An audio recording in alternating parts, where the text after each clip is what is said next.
Il est midi sur ma montre à aiguille. Quand l'aiguille des minutes aura parcouru 90 degrés, quelle heure indiquera ma montre?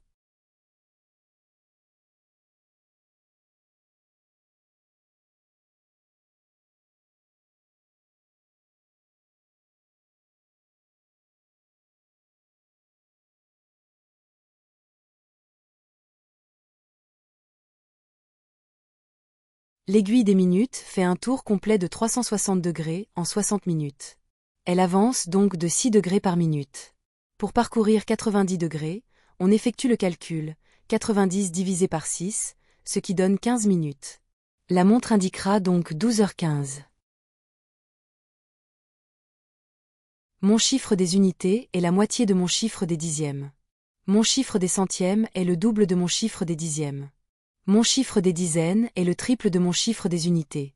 Je suis un nombre décimal compris entre 50 et 100.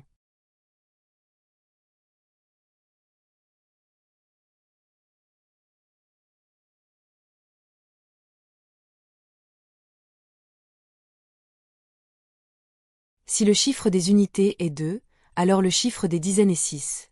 Le chiffre des dixièmes est 4, et le chiffre des centièmes est 8. Donc, le nombre que je suis est 62,48.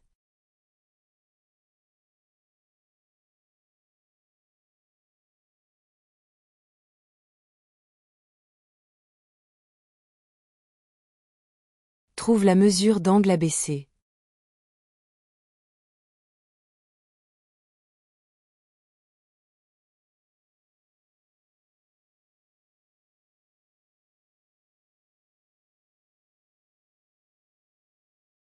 Rappelons que la somme des angles d'un triangle est toujours égale à 180 degrés. Donc, l'angle C est égal à 180 degrés moins, 75 degrés plus 50 degrés, ce qui fait 180 degrés moins 125 degrés, soit 55 degrés.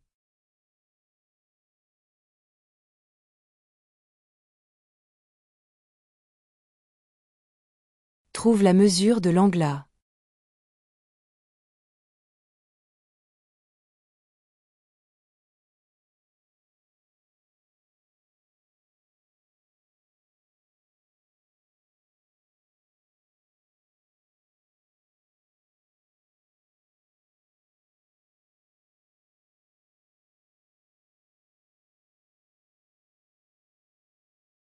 On considère un triangle ABC dans lequel l'angle B est droit, c'est-à-dire égal à 90 degrés.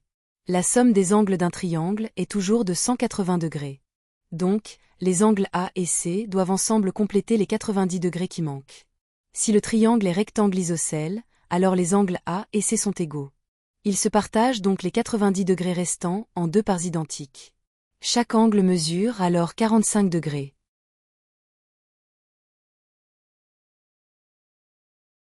Une école achète des bouteilles d'eau pour une sortie sportive. Chaque carton contient 6 bouteilles. L'école commande 8 cartons.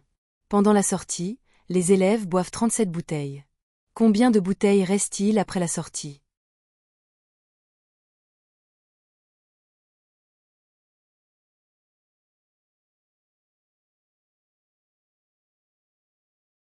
Pour trouver la solution, on calcule 6 bouteilles par carton, multiplié par 8 cartons. Cela fait 48 bouteilles en tout. Ensuite, on retire les 37 bouteilles qui ont été bues. Il reste donc 11 bouteilles.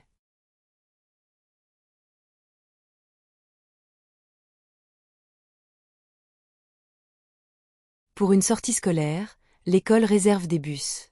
Chacun contient 50 places. Elle réserve 3 bus. Finalement, 127 élèves participent à la sortie. Combien de places restent-il libres dans les bus?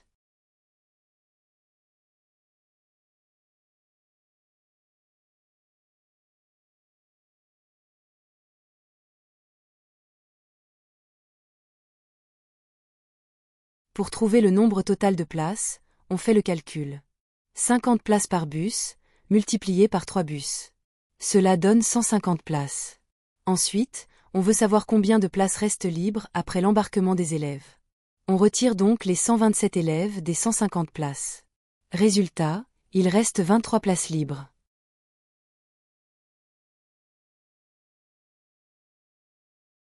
Trouve la mesure de l'angle C.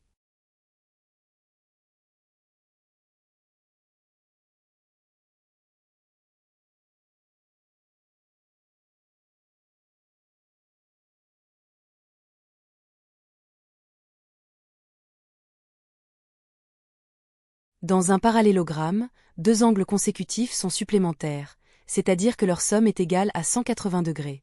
Si l'angle B mesure 80 degrés, alors l'angle C mesure 180-80. Rappelons maintenant quelques propriétés importantes du parallélogramme. Les angles opposés sont égaux. Si l'angle A mesure 80 degrés, alors l'angle C mesure aussi 80 degrés. Les angles consécutifs sont supplémentaires. La somme de l'angle B et de l'angle C est égale à 180 degrés. Enfin, un parallélogramme est un quadrilatère.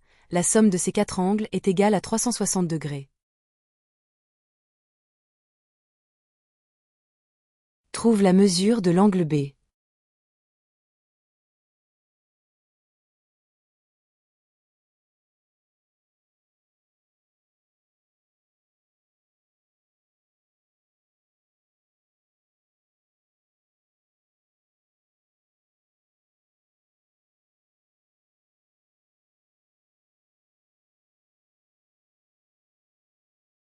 Rappelons les propriétés des angles dans un losange.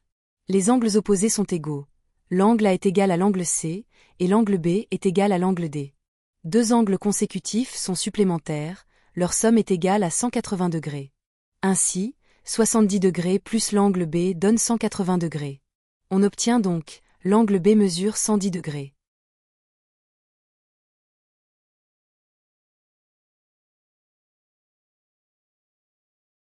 Une bibliothèque possède 8 étagères, et chaque étagère peut contenir 15 livres. Après avoir rempli toutes les étagères, il reste 8 livres sur la table. Calcule combien de livres y a-t-il au total dans la bibliothèque?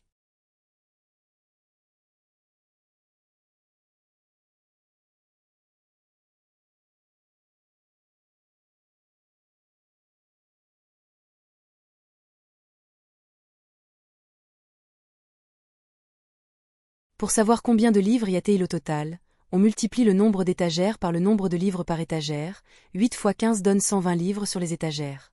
On ajoute les 8 livres restants sur la table, 120 plus 8 égale 128 livres au total.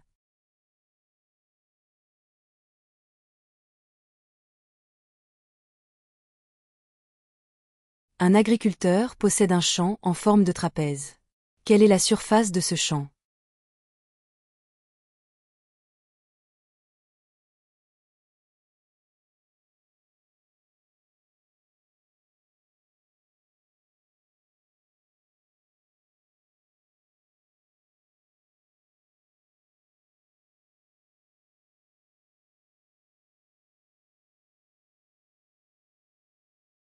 Imaginez un agriculteur qui possède un champ en forme de trapèze. La grande base du trapèze mesure 300 mètres, la petite base mesure 200 mètres, et la hauteur du trapèze est de 150 mètres. Pour calculer la surface de ce champ, on utilise la formule du trapèze. On additionne les deux bases, on multiplie par la hauteur, puis on divise par 2. Donc, 300 plus 200, multiplié par 150, le tout divisé par 2, ce qui fait 500 multiplié par 150, le tout divisé par 2, ce qui donne 75 000 divisé par 2, et le résultat est 37 500. Le champ a donc une surface de 37 500 mètres carrés.